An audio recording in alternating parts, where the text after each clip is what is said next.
Okay, so in active voice, the subject is doing the action, and in passive voice, the subject is receiving the action.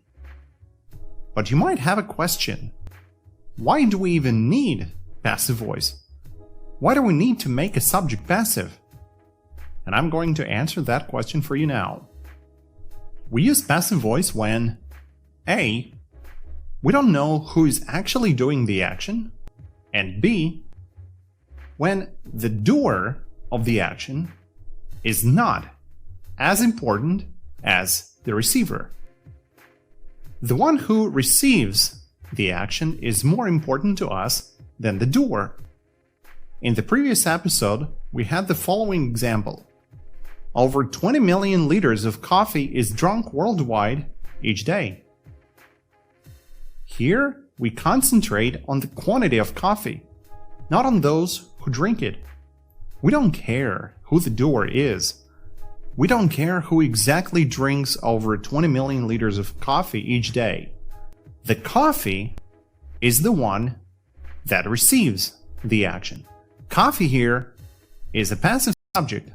Passive means not doing anything, only receiving the action. Passive voice is commonly used in business English.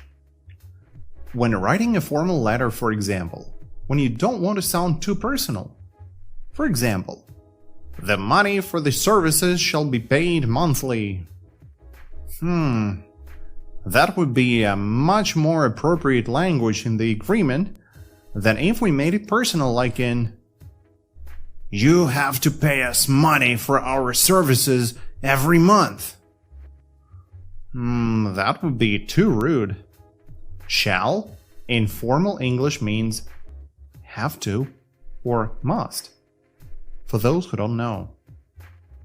So, to conclude, we use passive voice A when we don't know who is doing the action, B when it's not really important who is doing the action, when we focus on the one who receives the action, and C when we want to sound formal and impersonal.